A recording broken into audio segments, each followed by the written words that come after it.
Bonsoir tout le monde, soyez tous les bienvenus dans votre émission Labado, comme tous les jeudis et samedis à partir de 18h15 sur votre chaîne préférée, la Sen TV. Alors comme vous le saviez si bien, nous sommes dans la dernière phase bi, muy phase finale bi. Bonjour à tous, je m'appelle Fatou Fall, j'habite à Ouest-Foire. Alors Fatou Fall est une jeune femme qui a fait des études. Je suis passée d'abord par la faculté des sciences et techniques de l'université Cheikh Anta Diop de Dakar. J'ai obtenu mon master 2 en génétique des populations, en biologie animale, spécialité génétique des populations. Alors, comme je suis une passionnée des études, j'ai fait des études en droit aussi. Donc, j'ai eu d'abord 2 licences, une en droit privé sénégalais, une en droit privé français. Alors, actuellement, je fais un master 2 en droit et sécurité des activités maritimes et océaniques et un master 2 également en géosciences, option ressources minières et pétrolières. À côté de cela, j'ai eu à faire aussi un master 2 en défense, sécurité et paix. Et vu que j'aspire à accéder à une certaine sphère, je suis en train justement de rédiger ma thèse. Donc, ce qui fait que je suis en 2e année de thèse de doctorat en sciences politiques. À côté de cela, il faut dire que j'aime tout ce qui est lecture, tout ce qui est mode, couture, parce que je me dis que la vie, ce n'est pas seulement les études, il faut justement savoir avoir d'autres centres d'intérêt pour justement avoir un équilibre. Raison pour laquelle je m'intéresse à tout ce qui est mannequinat, culture, etc., parce que ce sont des moyens de communication en tant que jeune femme et je me dis que j'ai ma touche à apporter dans la dématérialisation des barrières en ce qui concerne les métiers que les femmes peuvent faire. Je veux justement apporter ma touche pour que l'on comprenne que la femme sénégalaise reste digne, correcte, se cultive, mais aussi peut exceller dans divers domaines tout en ayant un chemin bien tracé. Pour moi, si je dois parler de la femme africaine, je vais dire tout d'abord que la femme est le socle de la société en Afrique. Parce que la femme dans le foyer, c'est elle qui s'occupe de tout. C'est elle qui s'occupe du monsieur, c'est elle qui s'occupe des enfants. Et pour celles qui ne sont pas encore mariées, elles aspirent justement à occuper cette place. Ce qui fait que je me dis que la femme ne doit pas justement être cantonnée à un seul environnement, puisqu'elle a les capacités de faire différentes choses. La femme peut beaucoup apporter. Prenons l'exemple du Sénégal. Si nous regardons la population, nous remarquons qu'il y a plus de femmes que d'hommes. Ce qui veut dire que les femmes doivent être fortement impliquées dans la prise de décision à l'échelle gouvernementale et autres. Parce que nous ne pouvons pas diriger un pays, prendre des décisions pour la population et ne pas impliquer fortement le genre. C'est vrai, beaucoup est en train d'être fait, à savoir le respect de l'équité par rapport aux nominations et tout, mais je me dis qu'il reste encore beaucoup à faire. La femme doit justement être prête à affronter tout type de situation. Elle doit se former, elle doit être apte à porter les responsabilités qui lui incombent, en dehors d'éduquer les enfants, en dehors de donner des conseils. Elle est en fait une référence, elle est un exemple. Il faut dire aussi que les douleurs que les femmes peuvent supporter, les hommes ne sont pas aptes à supporter cela. Autant de données en fait qui font que la place de la femme doit être renforcée, autant pour moi. Mais pour cela, il faut que les jeunes filles d'aujourd'hui prennent conscience de leurs valeurs. Il faut qu'elles fassent des rétrospections par rapport à ce qu'elles font, par rapport à leur façon de vivre.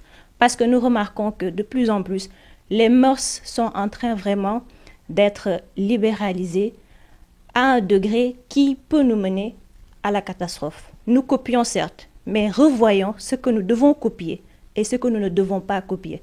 Parce que n'oublions pas que nous avons nos valeurs qui nous sont propres. N'oublions pas que nous avons notre culture qui nous est propre.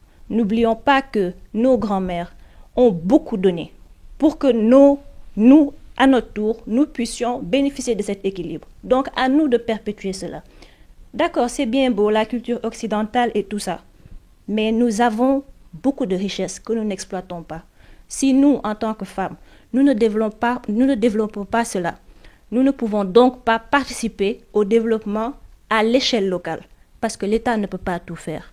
Donc, vraiment, je lance un appel à toutes ces jeunes femmes qui sont là. Je lance un appel aussi à nos mamans. Je les encourage, je les félicite pour tous les efforts qui sont consentis, mais je les invite aussi à surveiller de plus près ce que font leurs jeunes filles et à privilégier la communication. C'est très important. Alors xam naa su ma toogee fii jàkkaarloo ak yéen dina leen xaw a jaaxal tuuti parce que c'est pas de mon habitude may toog di wax ak yéen ci ñi ma mel nii tey nag Labado dañoo am loo xamante ni daf ñu xaw a métti tuuti mu xaw ñoo préoccupé da ngeen di gis tout le temps fii dañuy am la joie de vivre di kaf di fo di reetaan mais ku ci nekk am nga ci loo xamante ni peut-être métti na la te bëgguloo kenn xam ko. lu ñu métti nag biir Labado bi loo xamante ni bëgg nañ ko partager ak yéen mi téléspectateurs yi ñuy seetaan dafa am benn miss boo xamante ni ci biir émission bi la bokk dem na ba final elle est très belle très gentille très joviale ku ko gis sax mën naa ne doo ko foogee mu am lu ko dal loo xamante ni métti nañu trop soxlawuñu xaalis nag soxlawuñu benn xaalis xale bu jigéen bi mu ngi suñu biir comme ni ma leen ko waxee lu ñu soxla rek mooy prise en charge parce que feebaram bi mënuñu ko faj fii Ndakaaru Njaay donc elle est obligée mu dem extérieur pour ñu mun ko fajee foofu opération bi ak lépp jël prise en charge voyage am et tout ay parents am nag ñi ngi bàyyi xel ci ñun ñi nga xamante ni ñoo yor émission Labado bi parce que Labado aussi dafay dox ci social képp ku am problème ci biir miis yi bu doon suñu sago lu ñu mënti am dañuy jël def ko ci yéen parce que yéen ñu ko jaral donc bonne volonté ñu ngi leen di ñaan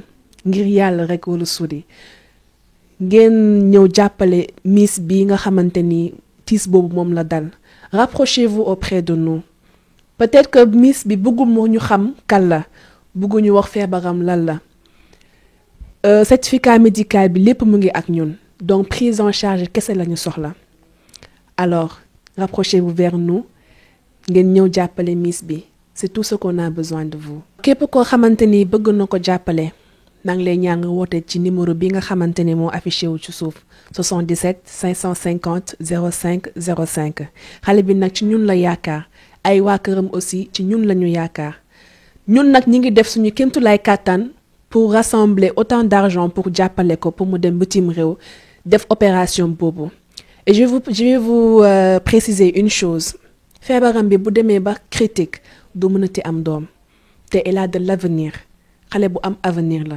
donc jàppale leen ko boo leen ko jàppalee seen sœur ngeen jàppale boo leen ko jàppalee seen doom ngeen jàppale boo leen ko jàppalee seen rakk ngeen jàppale donc woote leen ci numéro boobu ngeen ñëw vers nous incha allah ngeen jàppale seen doom merci.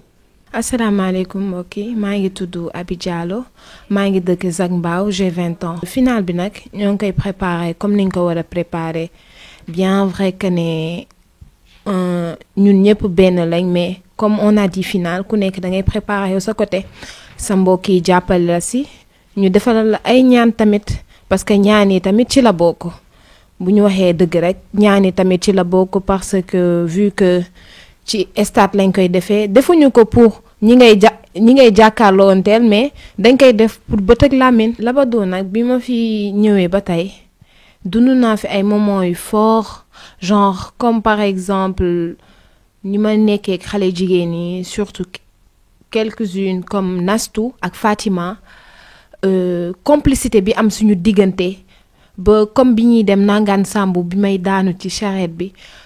moment yooyu noonu damay toog damay am nostalgie bi parce que tellement que c'était fun ba pare c'était tellement naturel moment yu inoubliable la daal.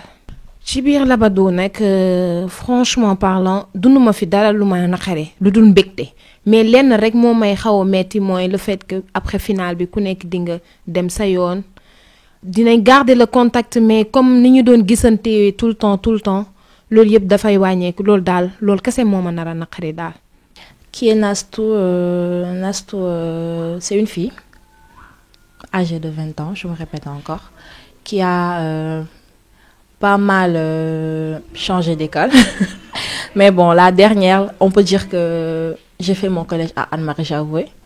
Ensuite, où j'ai réussi mon bac L avec mention. Et je suis ensuite partie à INSUP Afrique où j'ai fait mes 3 années de licence. Et aussi, Nastou, c'est une fille qui est passionnée. Nastou, je peux dire que, bon, très ouverte aussi et qui aime faire tout le temps de nouvelles découvertes. Mes qualités, j'aimerais pas trop me prononcer dessus parce que en fait, nit du yow yaay waxal sa bopp say baax nit moo la koy waxal. Donc tout ce que je peux dire en tant que qualité, xamante ni pas parce que nag dama kii mais bon disons genre on me le répète souvent, c'est que quoi, je suis gentille. Donc loolu nangul naa ko sama bopp. Bon, mes défauts, je peux dire c'est que quoi, su ma maatee du ma bàyyi. Je suis très, très déterminée. Quand je veux avoir quelque chose, je l'ai. Peu importe les difficultés, peu importe ce que je rencontre, je me tue pour l'avoir. Donc ça, on m'a longtemps critiqué pour ça. Et aussi, une de mes qualités aussi que, non, défaut je dirais, que le xamantene bëgg naa ko changer ci man et que qui est vraiment dur, c'est que je suis très direct. Quand je pense quelque chose, je te le dis. Je passe pas par 4 chemins. Que tu sois ma mère, mon père, peu importe. Si j'ai quelque chose à te dire, je te le dis. Et souvent, ici en Afrique, on n'accepte pas que les jeunes disent la vérité aux grandes personnes. Donc, man dafa nek lo xamantene mënuma ko muñ. Suma ko waxul duma am jàmm. Donc ça, c'est un de mes pires défauts. Bonsoir, je m'appelle Oumou Khari Sow. J'habite à Pout, mais j'étudie à Rufisque. Je suis élève à la délivrance. Je suis en même temps mannequin. Je suis Halpulaar, je suis Peul de Linguère. Je suis linguéroise. Donc, et j'en suis fière vraiment. Vraiment, suñu tournage ñu ma dara def yëpp benn météo ma ci lépp ma neex en fait.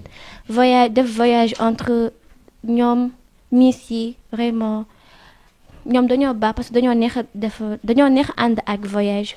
Parce que si je suis avec eux rek day mel ni genre que ni sama famille laa nekkal. Bon, mariage précoce man de je dis non parce que nekk xale bu ndaw di jàng ñu dem ba ci kanam ñu ne la tu vas te marier te góor boo xamante ne tu le connais même pas xamoo ko, tu l'as jamais vu. Et comme nous les Peuls rek chez nous da ngay jékki-jékki gis ñu ñëw ñu ne kii de diw ñëw na pour ñaan si doom bàjjenam ñëw na pour ñaan si ko alors tu l'as jamais vu. Mosoo ko bëgg mosoo ko gis man loolu je dis non pour man ki nga bëgg moom nga war a marier surtout les parents nag bàyyi leen di joxe seen doomi mariage forcé. Bon nag entre nous dafa am am na ci kenn koo xamante ne elle est malade bon te xam ngeen rek vu que on est ici au Sénégal te dañ naan Sénégal c'est le pays émergent et tout maa ngi lancé ngir yàlla pour ñu mën ko jàppale parce que mënu fee fajoo Sénégal. ñu mën ko jàppale mu dem extérieur fajoo ko voilà ñun ñëpp ay jullit dañoo war a jàppalante suñu biir parce que foog naa ne bu doon ñeneen la dal mën naa ko def. maa ngi tudd Ndeye Maguette Ngom maa ngi dëkk Touba. Ndeye Maguette mën naa ni fii la comme yeneen fii rek dama teel a bàyyi jàng nag sama jàng soriwul CM2 laa bàyyee jàng def formation coiffure ci la Sophie Dakar. li ma xam ci jigéen mooy mën naa ni mooy àddina ndax mooy jur mooy ëmb 9 mois mooy indi doom ci àddina mooy yar mooy nàmpal mooy dundal boo feebaree mu feebar jigéen pour man mooy àddina mooy lépp. mariage précoce li ma ci mën a wax mooy ñuy bàyyi xale jigéen ñi ba ñu màgg mature ñu doog leen dugal ci sëy ba seen xel yi mat mais bu fekkee da nga jël xale bu ndaw dugal ko ci sëy mën naa ni mi ngi mel ni prison ndax du dund du xam dara ci àddina waaw ñuy bàyyi xale jigéen ñi ba ñu mature dund xam àddina bu baax a baax ñu doog leen dugal ci sëy dina tax sëy yi di gën a yàgg.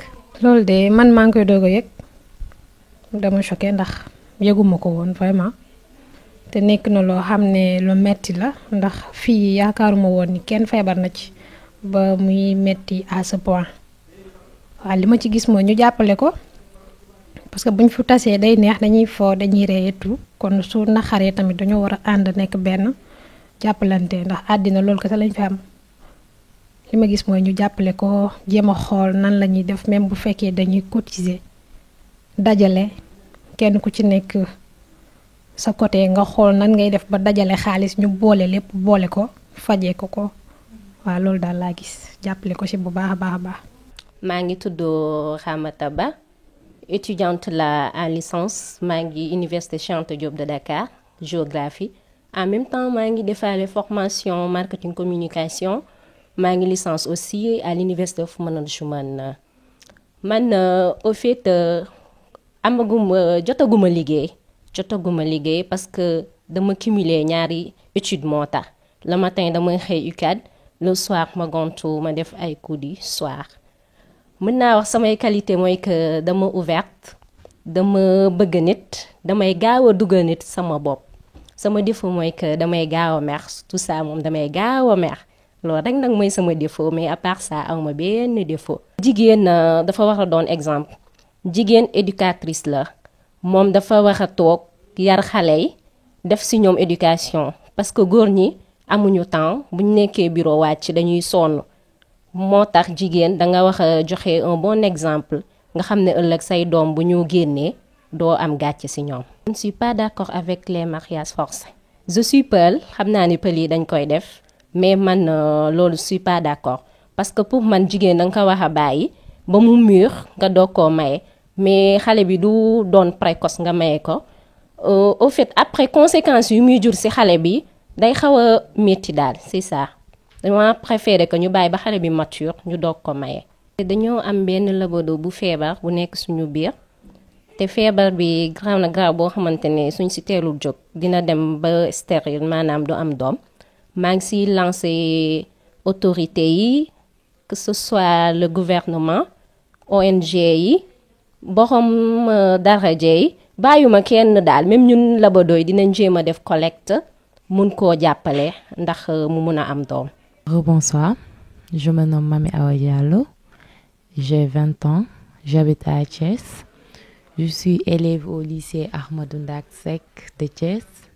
Je fais la classe de terminale L2.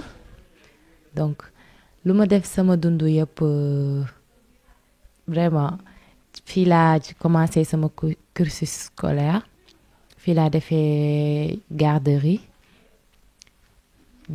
Fii laa defee sama primaire ma dem Thiès parce que dañ fa affecté sama maman ma ànd ak moom ñu dem Thiès foofu laa defee sama cycle élémentaire ak secondaire yëpp. Mes qualités mën naa wax ni daal du maa ko sax mais nit ñee ko wax que ni dama ubbeeku dama baax dama gaaw a miin sama défaut nag mooy dama xaw a réew tuuti gaaw a mer. On peut dire que la femme telle qu'elle est nekk na loo xamante ne trésor la yàlla dafa wormaal jigéen parce que boo seetloo daf ko commencé ci yaay wax yaay ñetti yoon soog a wax papa kon am na fu mu teg jigéen waaw yàlla dafa wormaal jigéen ça veut dire moo tax mu ne jigéen dafa war a muur ay cëram yépp même am buñ ko respecté wu sax jigéen dafa war a wormaal boppam peser boppam xam lan mooy poidsam parce que jigéen amul prix bu ñëw góor sax buy ñëw di la takk indi la warugar dalaa neexal rek waaye fayu la donc nag jigéen dafa war a xam valeur am. Mariage précoce ci yaakaar naa ne ci pël yi la ëppee sama côté man parce que da ngay gis dañuy boo demee Fuuta dañuy gis sa benn doomu ndijaay wala sa benn doomu tante ñu ni ñaar ñi de maganteew ñu lu bari xaaral ñu takkal ko morso wala boo amee 8 ans ñu jël la may la góor ba pare dénk la yaayam mu yar la ba nga am 12 ans ñu doog laa jox sa jëkkër man damaa jàpp que ni loolu maam yi ñoo daan ko def mais léegi nii loolu dafa changé ñun fi mu toll nii boo gisee sëy yu bari di yàqu loo rek la parce que dañ lay may nit nga nekk xale nga xàmmee bëggoo ko wala amour amul seen diggante yéen ñaar da ngay obligé nekk foofu di ko tàppaas ngeen di xuloo di divorcé wala mooy indi sax violence domicile conjugal yi ngay gis ay jëkkër ji rey na jabar ji ay jabar ji rey na jëkkër ji loo rek la. labado bi nga xamante ne dafa nekk suñu biir te mu nekk ko xam dafa feebar te ñu war kaa faj te mu leer ko ni lii buñ ko fajul mën na cee jaaree du am doom dañuy xool rek bu nekkoon ni ñun la waaw metti na trop nag ñu koy wax sois forte te ñuy lancer message les bonnes volontés ñu ñëw jàpp ci vraiment dimbali ko parce que dañuy xool ne elle est jeune elle a tout l'avenir devant elle mën na doon tey ji buñ ko jàppalee mën na doon yaayu président ëllëg mën na doon yaayu homme politique wala koo xamante ne ku célèbre lay doon ci fii donc nañ ko dimbali jàppale ko pour opportunité bi ñoom seen yaay amoon ba jur leen moom yàlla may ko opportunité boobu mu am doom maa ngi lancé ñëpp appel ku ci lu waay mën ci lu ko ci waay mën rek nga ñëw def si ko yàlla rek moo lay fay incha allah. asalaamaaleykum maa ngi tudd Oulimata Ndiaye j'ai 20 ans maa ngi dëkk Kër Massar M3 unité 11 ba man kenn laa yàgg naa ci mannequinat bi yàgg naa def ay casting Miss aussi mais à chaque fois dama daan dem ba final mais daan ñu ma jël pour ma nekk Miss doon naa mannequin aussi yàgg naa ci mannequinat bi damay yëg ci ay podium ñu bëri xam nañ ma ci tamit ndax ñu bëri am naa ci connaissance aussi ak siiw naa ci aussi ci mannequinat bi siiw naa ci siiwuma ci ndax am na ñu ma ci jiitu tamit maa ngi doon jàng mais dama arrêté léegi formation laa bëgg a def xam naa bu école ba tijjee incha allah dinaa ko dem commencer. boo man dama nekk nit koo xam ne awma problème jàmm rek laa bëgg dadikat bëgguma koo xam ne daf may nëbbatu wala daf may wax loo xam ne amut loolu rek mooy samay qualité ak samay défaut. jigéen buñ doon wax ci moom tey dañ fi jóge ndax jigéen da di loo xam ne mën naa wax ni trésor la ndax yàlla li mu def ci jigéen kenn xamu ko ñun jigéen dañoo war a gëm suñu bopp parce que li nekk ci ñun nekkul ci kenn ndax ñun ñooy jur ñun ñooy ëmb ñun ñooy téye ñun ñooy yar tamit bu du woon ak ñun société bi du dem kon nañ may jigéen ñi voix boo xam ne ñoom nañ am jàmm ci société bi ndax bu du woon ak ñun société bi du dem. doom waroo ko forcer ku mu bëggul ndax sëy boobu du yàgg ndax loolu baaxul aussi war nga ko may temps moom mu jàng mu xam li nekk ci dëkk bi mu réussir pour demal boppam moo gën a koy may mariage précoce boo xam ne buggut ko góor ki du ci yàgg aussi ndax man genre violence laa ko gisee ndax loo xam ne nit ki àndu ci loolu violence la donc c'est pas normal nañ arrêté di def mariage précoce s'il vous plaît. Miss boobu ñu ngi koy demander aide xamuñu kan la ak tamit peut-être mu ngi suñu biir aussi mais lu ne da nga koy xoole sa bopp ndax bu doon yow ñu ngi ñaan aide ñu yóndeel ko ndax mu dem faju ji parce que nañu xool ku ci nekk bu la daloon du xam nga du la neex kon nañ koy yóndeel aide tamit ci Miss Labado ñu jàppale ko pour mu dem faju mu am jàmm incha allah. asalaamaaleykum maa ngi tudd Abi Diallo j'ai 20 ans j'habite à la ZAC de Mbao. Je suis en classe de terminale mais cette année dama def candidature libre parce que daaw defoon naa dem ba deuxième tour ñu recalé ma donc cette année j'ai préféré def candidature libre def naa pas mal de job en temps ci vacances yi comme caissière d'un pressing caissière d'une boutique aussi. bu ñu nee Abi Diallo nag comme ñi ma xam dinañ xam ne man j'ai la joie de vivre toujours damay bëgg di reetaan di dund no stress happy loolu daal laa xam bien vrai que ne je suis une personne très réservée su ma lay doogay xam ni du ma la teel a dugg mais après bu ñu demee ba gën a miinante di nga xam ne mooy loolu noonu daal je suis sans façon vraiment jetewuma sama bopp ay fleurs mais damay wax ni ma mel exactement samay défaut nag damay gaaw mer damay gaaw gis sama bopp mais nag maa ngi ciy góorgóorlu bu baax pour loolu dañ ci man parce que neexuma bien vrai que ne ci man la bokk mais neexuma te maa ngi ciy góorgóorlu daal. La femme comme vous le voyez mun naa jël exemple ci man rek une femme doit être joviale apaisante chaleureuse comme ni ngeen ma gisee nii rek la femme noonu la war a mel voilà duma jël exemple fu sori damay jël sama bopp voilà. mariage précoce yi mariage forcé yi man de ànduma ci wax dëgg fa neex yàlla man daa su ma sañoon nit ñu bàyyi ko ba moom mu sentir boppam ne pare na pour dem sëyi ji ki muy sëyal mu bëggante ak moom parce que je me dis que le mariage c'est toute une vie donc mënoo sëy koo xam ne yow bëggoo ko wala sentiroo ko ñu forcer la ko nga dem ak moom parce que lu dul dëgg comme ni ko olof Njaay di waxee rek lu dul dëgg du yàgg man j'aurais bien aimé ñu bàyyi nit ki mu gis ki mu bëgg ñu nekk ba keroog ñuy bëgg sëy man daal loolu laa gis mariage précoce yi daal man ànduma ci kontaanuma ci te ñaawlu naa ko daal.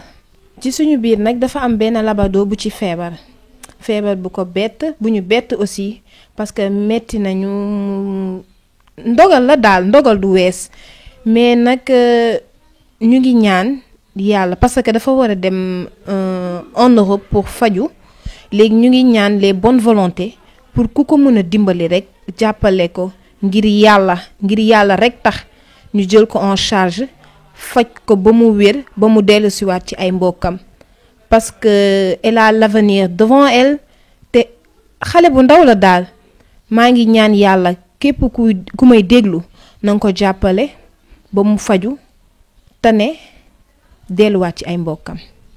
genre que man moom buñ ne Awa Thiam nekk wax nit boo xam ne genre que nit bu simple en fait bëriwuma problème loolu moom xam naa ko nit boo xam ne tamit lu mu am ci layam nekk nit boo xam ne tamit en fait bëriwul ay affaires yoo xam ne bëriwul besoin en fait loo xam ne lu mu am ci layam en fait en plus tamit man fee laa seconde laa bàyyee jàng maa ngi nekkoon école Centras foofu laa defee sama seconde Malika moo fa jugee ci laa nekk Tëngéej ma def formation stylisme couture ci laa nekk nii 2 ans laa si def ren mooy sama 3e année. jigéen buñ nee jigéen mooy yaay jigéen mën naa ne mooy lépp parce que buñ nee jigéen mooy nit bi nga xam ne dafa war a muñ nekk nit bi nga xam ne lépp lu ñëw rek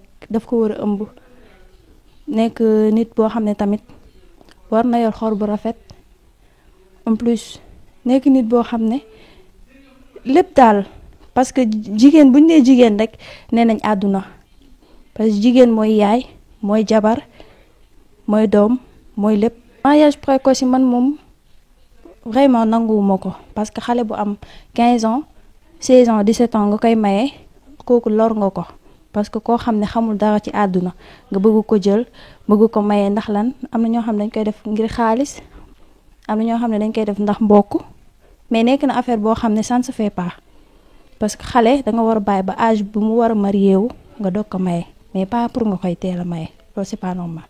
ki feebar moom vraiment kooku suñ mbokk la donc man lenn rek laay wax que ñi nga xam ne mën nañu jàppale ñu ci loolu ñun tamit labado yi mu njëkkee suñu biir parce que loo xam ne njëkkeewu suñu biir keneen ku ko gis tamit danaan du ci bëgg dara donc dañ ko njëkkee suñu biir ñu jàppale kooku même bu dul dara doomu aadama la te war nañ ko dimbali ba li nga xam ne moo nekk ci moom mu deñ may woo autorité yëpp di woo képp koo xam ne dégg nga suñu appel nga jàppale ñu parce que jàppale nit moom bu ñu xamoon li ci yàlla wax yaakaar naa ne boo gisee kuy dox sax même bu ko dara méttiwul di nga yaakaar ne dara da ko métti ba nga jàppale ko. comme ni ngeen ko gisee instant bi ñu ngi suñu biir néeg toog di waxtaan léegi damay ñëw nag gën a waxtaan ak miss yi parce que man vraiment Labado daal macha allah dañoo def benn constat biir Labado chaque année saa ñu defee benn saison bu bees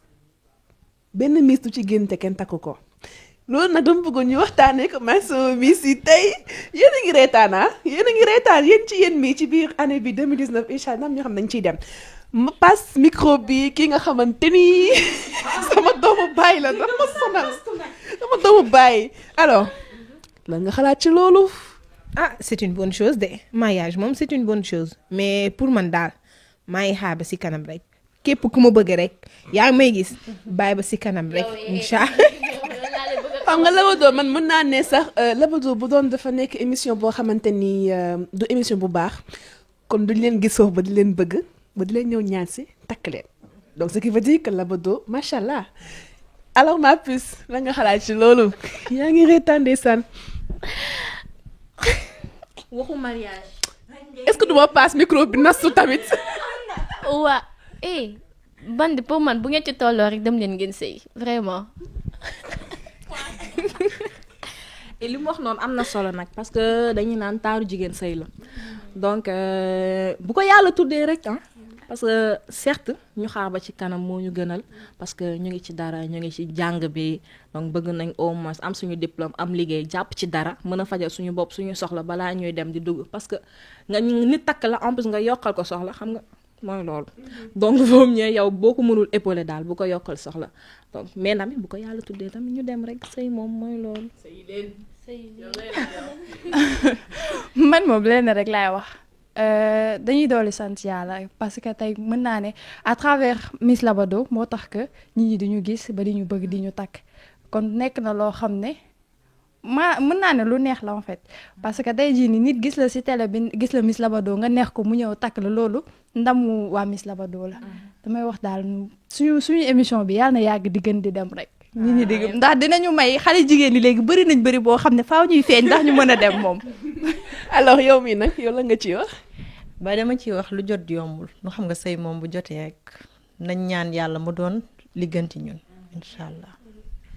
xanaa di souhaiter waale benn miss bi nga xamante ni ci ñun la bokk ci finaliste la takk nañ ko moo tax mu indi débat bi muy Fama di ko wax heureux ménage yal na yàlla barke sëy bi lépp liñ ci bëgg yal na la ko yàlla may la njaboot bu barke gën laa jubóoleeg monsieur alors vous souhaitez à Fama heureux ménage. 1 2 3 heureux ménage. alors ñu jàll ci deuxième groupe bi te ñëwaat. voilà ñu continuer toujours suñuy débat bi dans la bonne humeur comme ni ngeen ko xamee comme ni ma ko defee woon sànq ak beneen groupe bi Labado du jeex te amuñu benn miss boo xamante ni takkuñu ko ce qui veut dire que bu man ñu ngi may ñëppati ci ginnaaw mais amul benn problème ce qui veut dire que bu nekk woon benn émission boo xamante ni neex na nit ñi wala émission boo xamante ni c'est éducative kon loolu yëpp du ci am léegi nag damay tàllal micro bi ñi nga xamante ne ñoo nekk sama gauche sama droite ak sama ginnaaw ñu wax ci tamit lañ ci xalaat. ak ñi lay ñoppati. ak ñi may ñoppati. waaw vraiment émission boo xamante ne bari na opportunité parce que vraiment déjà sur le plan social on s'intègre plus donc on apprend à vivre en communauté on apprend à se supporter on apprend vraiment à connaître l'autre et tamit on est obligé aussi de s'exprimer. Donc vraiment, je trouve que c'est une très bonne chose d'intégrer les jeunes filles. yéen mi xanaa bu ngeen am jëkkër balaa saison bi di jeex. kan laa jox micro bi bu ngeen am jëkkër xanaa balaa saison bi di jeex. non man moom damay xaar ba am bac moom bac ba liggéey bi dugg ndaxte xale góor yi moom yii mooy loolu seen dara wóorul da ngay bàyyi ba téye sa dara ba pare nga xamante ne buñ nee fu ñukk nga wan ne leen am la ak ñàkk la lañ yemale waaw. très bien jigéen moo wax très sérieuse.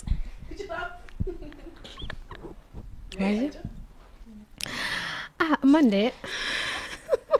Fatou Fall daal mu ngi ngunu ci fu ba tey li mu bëgg wax ko mais amul benn problème.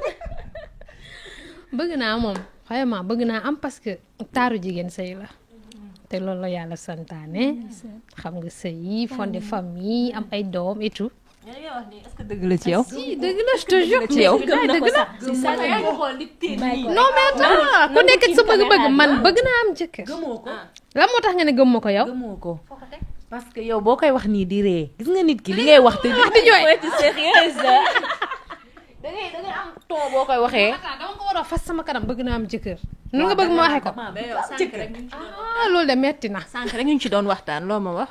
lan laa la wax. ay fóot ak ay togg ak yooyu daal franchement day yàq sa loxo. Fatima yaa dégg ma wax la loolu.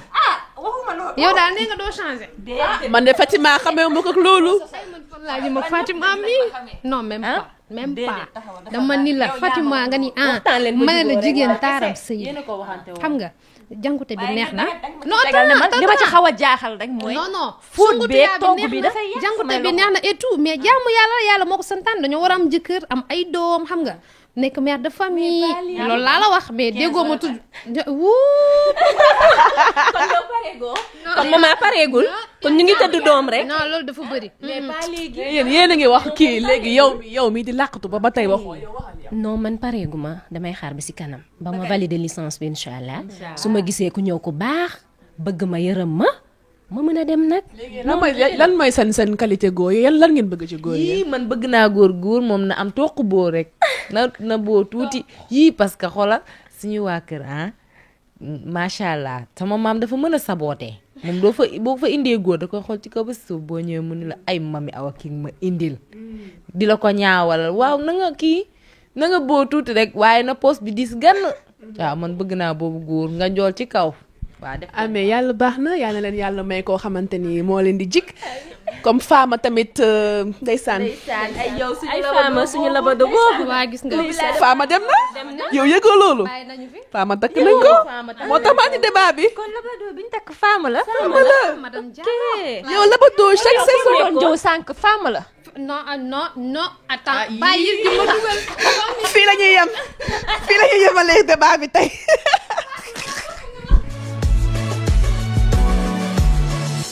Voilà, très chers téléspectateurs, c'était tout pour aujourd'hui. Je vous donne rendez-vous très prochainement dans votre émission Labado sur la Sen TV. Comme je dis, tous les jeudis et samedis à partir de 18h15. Très prochainement et d'ici là, portez-vous bien.